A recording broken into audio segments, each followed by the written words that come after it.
One small step for man, one giant leap for mankind.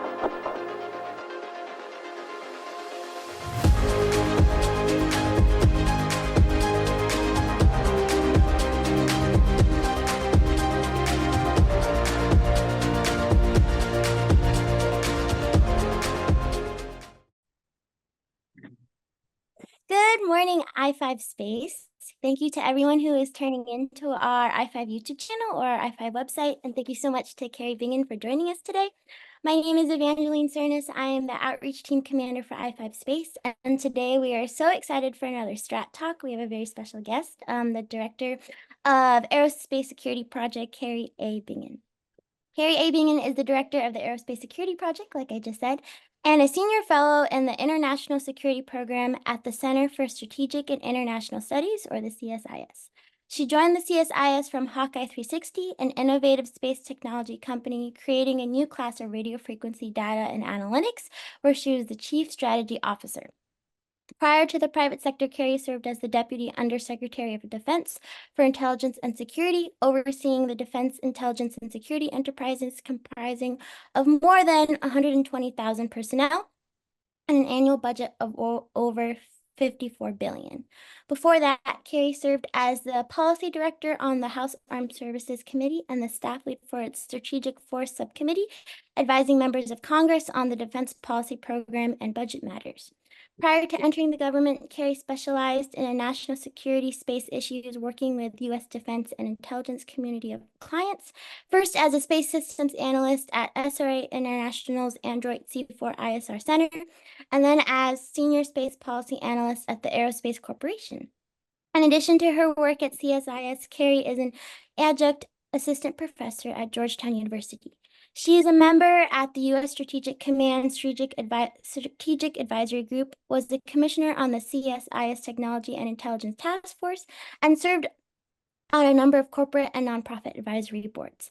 She graduated from the Massachusetts Institute of Technology with a degree in aeronautics and astronautics, and was the 2002 National Reconnaissance Officer Technology Fellow. Thank you so much for joining us today, ma'am. We can't wait to hear what you have to share. Cadet Cernas, thank you so much. It is such a privilege to be here with the I5 Space Nation. Thank you for leading the charge on arranging these important talks, and for all that you're doing for cadets that will be commissioning into the Space Force writ large. I also want to thank Cadet Heselton and Cadet Wodka from Vanderbilt, who I had the chance to meet with in person earlier this spring. You know, you all have a lot of choices ahead of you. You're incredibly talented. You all have great backgrounds. And so the fact that you all have decided to join the Space Force and serve our country is so significant. So I want to thank you and all of your fellow cadets for the path that you've chosen. And our nation will be better off because you all have decided to serve. So thank you. You know, you mentioned my bio here, and I think back that my 22-year-old self graduating with an aerospace engineering degree, I would have never predicted the path that I took. And it's hard to exactly lay it out, but I look back and I wouldn't have changed a thing. There were twists and turns and divergent pathways, but each position taught me something different. And you know, I'm happy to talk about some of that as we go into the presentation here. So I thought I'd spend the next bit of time discussing some of the space trends and policy issues that I observe sitting at the Center for Strategic and International Studies and leading their aerospace security team. And a lot of this is informed by all those different jobs that I've had in my career, including working at a space startup and in government. So bear with me and we'll go through this, and I'm happy to take any questions at the end here. So I want to remind everyone that you use space every day and you may not even realize it. So everything from the timing signal in GPS that's used by our banking and finance sector to fueling up your car at the gas tank, to all your navigation devices, Uber, to forecasting the weather, to even seeing the Olympics, or in this case, this is the World Cup from a few years ago, receiving broadcasts real time from the other side of the globe. So we use space every day for a variety of reasons that aren't necessarily defense and military. But we also use it from a national security perspective too.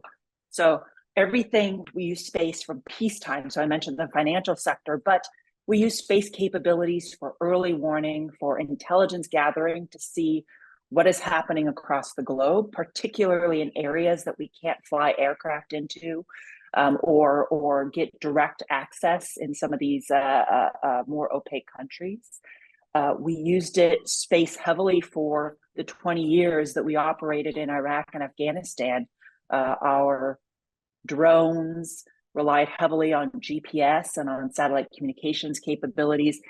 Any maneuvering of forces that required them to stay connected, they used satellite capabilities. All of the various missile launches that we saw relied on missile warning satellites. So we use space heavily in war fighting, high-end combat, and even for our nuclear command and control. We have very exquisite satellite capabilities that detect missile launches, including nuclear tip missile launches, as well as provide satellite communications that are basically extra hardened to be able to operate through nuclear events and ensure that the president is able to direct the nation's nuclear forces as needed. So some interesting trends. One of the trends is that space today is no longer dominated by the United States and Russia. This was a great graphic that I came across. 1966, you had 3 countries that could launch satellites. 3 more had satellite programs. I want your fellow cadets to think about how many countries do you think have satellite capabilities today? It may surprise you, it may not. Over 90 nations today have satellite programs. I would note last year in 2023, Kenya launched their first Earth observation satellite. The United Arab Emirates went from basically no space program 7 years prior to launching the HOPE satellite to Mars, again, in under 7 years. So pretty phenomenal what countries across the globe are doing. Today, over 90% of the world's satellites are commercial. A large part of that is communication. So think of SpaceX's Starlink satellites and the thousands of systems that are up on orbit. So many more nations have capability in space. And it makes you wonder, what is making space more accessible?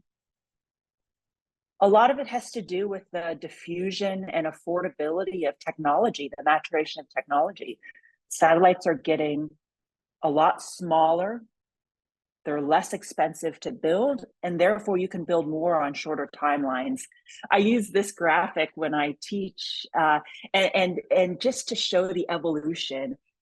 1990, you had the Hubble Space Telescope. This is literally the size of one of those yellow school buses.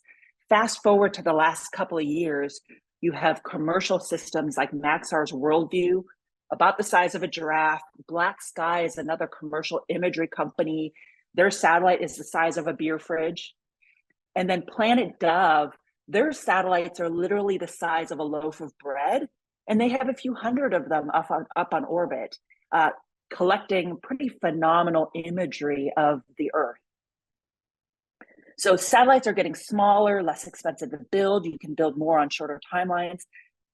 It also allows us to break the cycle that, frankly, DoD has been stuck in for the last couple of decades here, where they're building big, exquisite satellites that cost billions of dollars. When something costs billions of dollars to develop, it takes you a long time, so 5, 10 plus years. And when it takes you that long and it costs that much, you can only afford a few. And then with only a few in a 10-year window, you want to add more requirements and functionality to that satellite because you only have that one shot. That drives up cost and it prolongs schedule. So you can see where you get stuck in the cycle. And we're seeing with this technology and these trends, we're seeing some of that broken.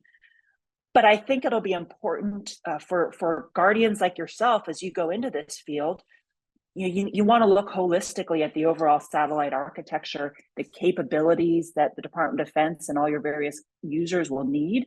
You still may need some exquisite satellites. Think about what the National Reconnaissance Office does, pretty phenomenal intelligence gathering of really hard targets from space, but also how Guardians leverage these new commercial capabilities and some of the emerging technologies that we're seeing. Another big driver that's enabling our push for small satellites, it is really that launch costs are decreasing significantly. And if I look at the trends here, I go back to that Hubble telescope that was launched in 1990, one satellite on the space shuttle. To launch the space shuttle, it's about $1.8 billion. Fast forward, the workhorses of the Department of Defense have been the Atlas V, the Delta IV rockets. You pretty much could launch one DoD satellite on one of those rockets. And those would cost anywhere from $115 million to over $200 million to launch one satellite. And when it costs that much, and that satellite inside of there is probably hundreds of millions to $1 billion, it has to work. There's no room for error. There's no room for risk. Fast forward to today, you now see SpaceX with their Falcon 9. This is a bit of my napkin math, but you could launch, say, 49 to 50 Starlinks on one rocket. If that rocket is maybe 50 to 65 million per launch, you're now looking at launching a Starlink satellite for $1 million or a little over $1 million, as opposed to that 1.8 billion from 30 plus years ago. What's crazy, if you think about where we go from here, you have SpaceX that's now looking at Starship. So this massive BFR, big friggin' rocket, is what folks affectionately call it, that can literally launch, I'd say, the equivalent of a blue whale, 140 tons more, into low Earth orbit. Their goal, and a lot of this ties to reusability of stages, but their goal is to be able to launch at $200 a kilogram. Cost per kilogram is a key metric that we use to compare different rockets. So if they achieve that goal of about $200 per kilogram, you could launch one of those Starlink satellites for maybe $50,000. That's cheaper than many cars nowadays. And oh, by the way, Elon Musk has said publicly, I would like to get that cost number down to $10 per kilogram. I mean, we'll see if that's even possible, but it just revolutionizes who can afford to get to space, which is pretty amazing.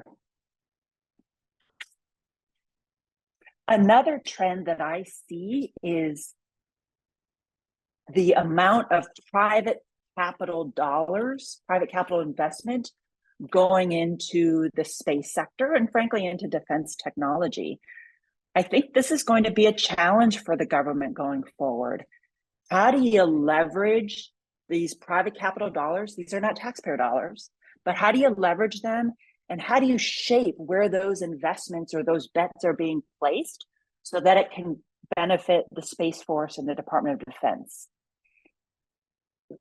If you look at, I'll say, space acquisition or the life cycle of space systems, about 70% of the total cost of a space system is tied up in the research and development, the R&D. And about 30% of it is on the actual operations and sustainment of those satellite systems. So 70%, that's a lot of money. If you now have private capital working for you and targeting R&D in the commercial sector, that's I'll say there's some savings there or additional benefit of really unleashing the private sector to advance technologies and new capabilities. Again, not using taxpayer dollars, but using private capital to the benefit of our national security. So how do you get private capital working for the government? But then also, there's a limited amount of resource in the government. There are these new space markets or new space mission areas that are being created right now in space servicing, logistics, still pretty early on, but how can you get this private capital to maybe work in those areas and help build the market so that those capabilities are there when the Space Force needs them. 2021, and you can see here, this is a graphic from Bryce Tech, which is a phenomenal data and analytics firm. 2021 was a high watermark for private capital going into the space sector. It dropped a bit, but I would say there's still trillions of dollars in private capital out across the globe and tens of billions of dollars in being allocated to and invested in defense technology. So not all of that will go to space, but there's still a lot of capital out there that can work for national security. One of the challenges, though, is capital is capital and capital is diffuse. So while a lot of this investment is going to US companies, it is also going to foreign countries, companies. Some are allies and partners of the United States, but others like China are not. And so you're seeing this acceleration also fueled by private capital in other countries that could pose risk to us down the road. So with all of those trends, what are some of the challenges that I see? First is that our policy is just not keeping pace with the speed at which our technology is evolving. So we talked about some of these large constellations like Starlink communication satellites, being able to get all the right regulatory approvals to launch and operate these systems. You know, we have a culture and processes within the government where we're used to, filing an application for a few satellites and knowing all of the specifications of those satellites, giving them the thumbs up, go launch, go operate. And then come back to us in many years when you're ready to deploy the next increment. When you have companies like Starlink that are launching dozens, hundreds of satellites, thousands of satellites, and you're doing it every few weeks, you may not know what the next technology iteration looks like even a few months from now. So how do you get all the regulatory approvals that you need when you and that takes months, sometimes years, if you don't even know what you're going to be building a few months from now? So we'll need the policy and regulation to keep up here. You think about some of these new commercial markets and new commercial capabilities. I would tell you, just a few years back, I couldn't even have conversations about some of these mission areas. It would be classified or they didn't even exist. But now we're talking about things like in-orbit servicing that commercial companies are doing, commercial collection of signals. And I did work at HawkEye 360, so I'll put that disclaimer out there, but I could have never talked about commercial SIGINT, yet here we are and these capabilities are being commercialized. But because they were never envisioned as a commercial service or commercial capability, you also have policy that hasn't quite kept up with that. So we're seeing that trend as well. And then in addition, you think of some of these other technologies out there, artificial intelligence, machine learning, getting the Department of Defense to move as quickly as those AI technologists are moving and the pace of technology there is a challenge. So technology adoption by the government at the speed of which this technology is advancing is another challenge.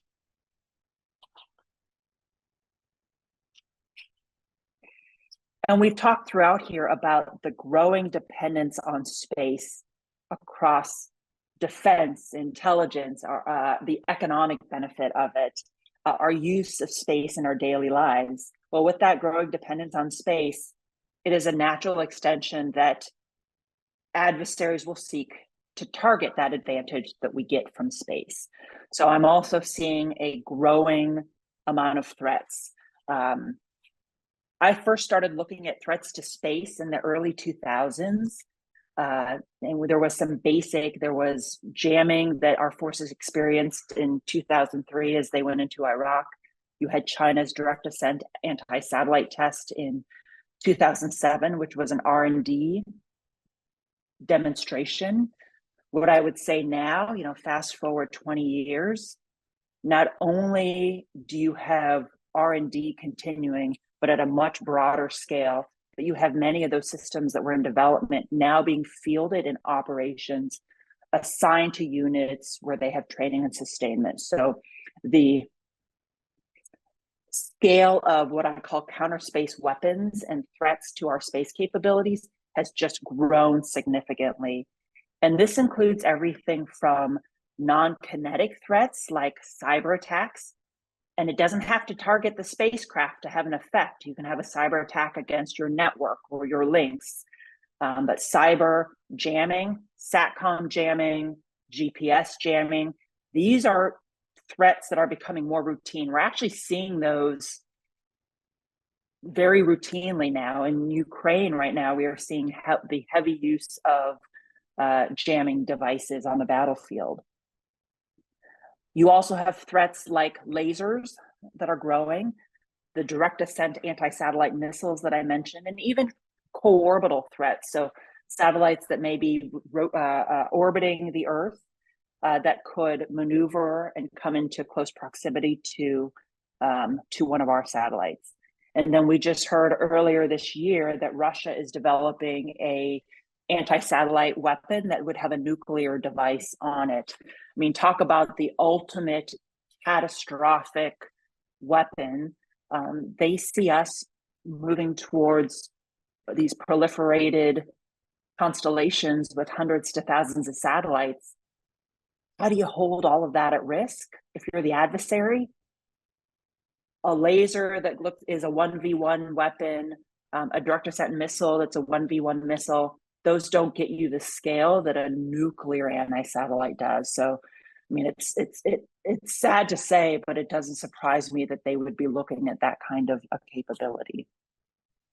So I think for you and for your fellow cadets that will be joining the Space Force, this is going to be a big area for you all going into the future, as well as not just understanding the threats, but it's the what do you do about them? How do you deter and defend against these threats? What should our future national security space architecture look like? We've talked about one of our strategies right now is proliferation. So rather than a handful of satellites, hundreds to thousands to build greater resistance. But think about what should next generation GPS look like? What kind of protection mechanisms do we need in our architecture? What defenses? And these could be technical solutions, they could be architectural or operational solutions. What kind of offensive weapons should we be pursuing? And then also think about what are the CONOPs, the concepts of operations, the tactics, the TTPs that you Guardians will be developing and using every day. What does maneuver in space look like, where you maneuver out of the way of an incoming threat? What are the intelligence needs that you'll have to build? So think about like developing a pattern of life on some of these threat capabilities, or even adversary satellites. It's like in counterterrorism, where we'd have UAVs and other assets staring at a terrorist compound to really understand that pattern of activity. How do you translate that into space? And then what does space superiority look like? How do we keep space as an advantage for our forces and for our allies and partners? So just to give you an example here of what one of those threats look like, I pulled a video from Analytic Graphics, which is the ANSYS company. They modeled the November 2023 launch of a Russian direct ascent anti-satellite missile. It collided with one of their satellites in low Earth orbit, and it created a debris field in low Earth orbit. What was interesting is that this debris field actually threatened the International Space Station, where there were Russian cosmonauts on board. But this is an example of some of those challenges to space. Another challenge is not just with those threats, but also just the increasing number of satellites that are being launched on orbit. Orbital debris will be a growing challenge going into the future. And this, I'll run this in the background here, but it just shows over time the amount of spacecraft in orbit, rocket bodies and other parts of satellites and rockets, as well as some of these events like the 2007 direct ascent anti-satellite test and other collisions that have further added more more junk to our orbits.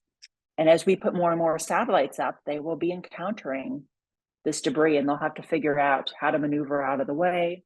But then there's also opportunity here for the technologists to come up with ways of, how do we clean these orbits going forward? This will also place a premium on capabilities like space domain awareness. You have to know what's going on in orbit.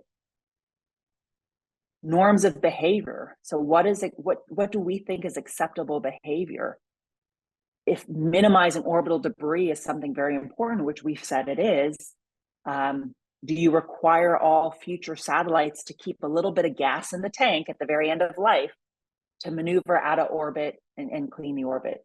Do we invest in technologies that can latch onto debris and move it out of orbit? So a lot of opportunities there. And then this is also an area where we all globally share the same space, and physics is physics. So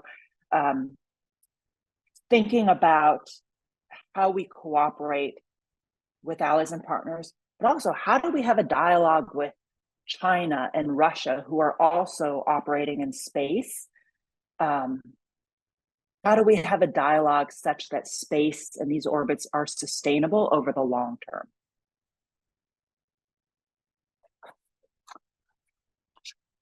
Another challenge, dual use capabilities. This is really interesting. So both of these examples, the one on the left is a little harpoon. It's basically like a pencil-sized harpoon that the Brits have developed. And the idea is that you launch that harpoon, you capture a piece of space debris, you reel it in, and you can move it out of the way. On the right, there's another example of what I'll call a grabbing satellite, where you can grab onto a piece of debris and move it out of the way. So very good capabilities. Commercial companies are developing these capabilities, but also think about 2 years ago, the Chinese demonstrated a capability in geo orbit where they had a satellite that latched on to one of their dead weather satellites, quickly moved it into a graveyard orbit.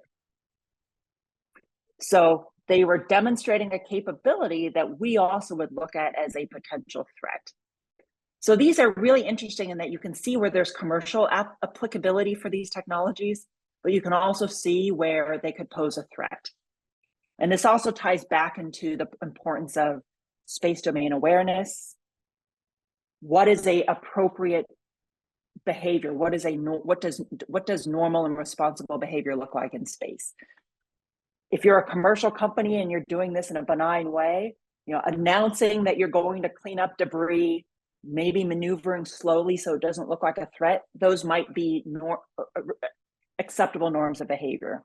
But if you are zooming in, not declaring yourself, grabbing onto an object and moving it, that might be looked at as more threatening. So developing those norms of behavior is going to be really important going forward. Let's see, I'll just do a couple other here.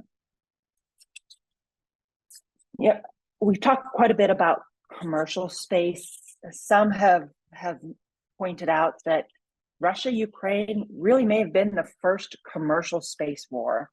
Now, I would say for 20 years in Iraq and Afghanistan, we and the Department of Defense relied heavily on commercial satellite communications capability, so SATCOM. Here, this is a case where commercial imagery showed the buildup of Russian forces across the border ahead of time, so ahead of February 2022. Those commercial imagery capabilities then were able to see the movement of those Russian forces as they crossed the border. You can also see just how important space was to the fight, so much so that the Russians, and this is all out in the public domain, explicitly targeted commercial satellite communications via cyber means to try to degrade the Ukrainians' ability to communicate and to command their forces. That's when you saw the senior Ukrainian officials tweet or X, Elon Musk, please send us Starlink. so that we can keep connected. And you saw Starlink then play you've seen them continue to play a significant role on the battle space in Ukraine. Russia continues to try to target these systems. So we see ongoing jamming. So I mentioned jamming a GPS. You're seeing them attempt to jam Starlink and other communication satellites. But so far, and I think this is one of the strengths of commercial, is when you have a company that's very agile and moving fast, they're able to overcome those effects. So you're seeing commercial capabilities, I think, play an important role in warfare going forward. And oh, by the way, it's creating transparency too. Is transparency in a way that it would be harder for us to do if we just had classified imagery. It would be harder for us to share with allies and partners, and with the world, to show them exactly the aggression that Russia has undertaken. I'll just end here on what our mission is at CSIS, and would encourage, we have military fellows that come and do tours at CSIS. We have intern programs and other programs, but we really, as a nonpartisan think tank, seek to educate and inform the public debate on important national security or international security issues facing the country. So within my aerospace team, every year we produce a non-classified space threat assessment. We thought it was very important to educate the public and others that may not have access to classified sources, really the magnitude of the threats that are evolving and will pose a challenge to our space capabilities going forward. We also do a whole series of different research reports, papers. We hold events. We are very fortunate to have the current Chief of Space Operations, General Saltzman, come visit us at CSIS about a year ago and talk about his priorities.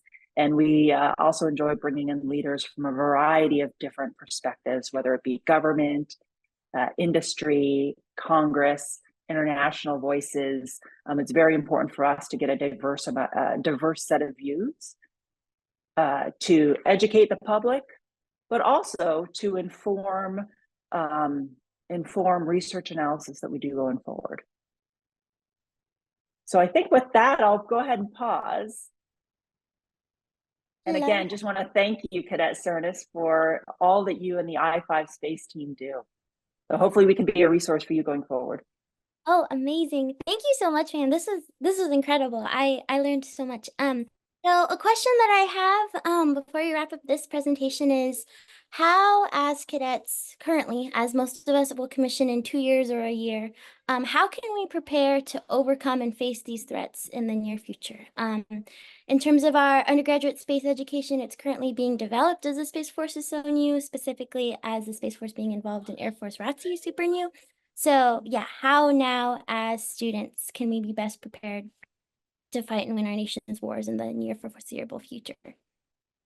So Cadet Cernus, I'm going to give you 3 broad buckets of how I think about this, with the caveat that I don't have detailed knowledge of the undergraduate education that you all are receiving. So I may have blind spots, and I fully acknowledge that. But, one I would say is, this is your opportunity to be a sponge. Read as much as you can. Read the Chief of Space Operations C notes, read the various doctrine and strategies that are being put out. Read what our international partners are writing. Read CSIS reports and other things available to you. Absorb, listen in. There's some fantastic podcasts out there, events that you can participate in. So really absorb as much as you can in as many different areas related to space as you can. The second thing I would say is, get out to the field, get exposed. This is a similar theme, but get exposed to as much as you can. And this is something that I would encourage you to do throughout your Space Force career. We talked a little bit about the startups and industry. there are fellowships that you can do where you're still a guardian and you go out for a year or so and go into a company and learn from their perspective what it's like working with the government and learning the speed at which they go, the dynamics and the business decisions that they have to make. It makes you a better guardian and smarter in doing your job. Get out to the field with really the users of space. I don't know if it's heresy to say this to a guardian, but go out and talk to the Army, go out and talk to the Navy, talk to the intelligence community, policymakers, those that have a different job or a different perspective than you, but are equally vested in our nation's space capabilities, our partnerships with allies and partners that are also addressing the threat with a different toolkit.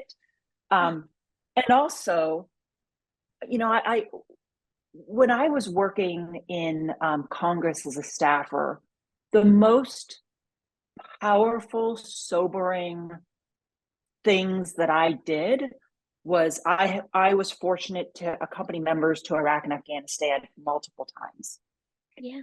And seeing our forces on the ground, the challenges that they had, and the need for the equipment for those space capabilities, nothing is as sobering as that. And it's a reminder that then when you come back home, you know, you double down and you want to make sure that we are doing the right things by those servicemen and women, getting them the capability that they need. So, you know, sometimes it can be easy for us space people just to think and talk within our space community, but really get out to the edge and understand what your users need. And then the third bucket is, this is maybe more of my credo that I've carried with me throughout my career, and it's following the 3 C's. Be curious, enjoy learning, ask a lot of questions, you know, be really poke at things. So be curious. 2 is be collaborative. As a guardian, as you commission in, there is nothing that you will do as an individual. Everything that you do will be part of a team. So be collaborative. Nobody has the market cornered on good ideas. And then third, I would say, is just communicate, over communicate, whether it be written, oral, you know, presentation is, you know, communication skills and related to that, even networking, but communication is going to be so important throughout your career. You know, you may end up working for a general and you get, you know, a quick 5 minutes to communicate an issue for that general. You got to be able to do it in 5 minutes, get right to the point. What's the issue? Why do I care? And what do I do about it? So 3 C's: curious, collaborative, communicative, and that'll take you far. Love that. Thank you so much.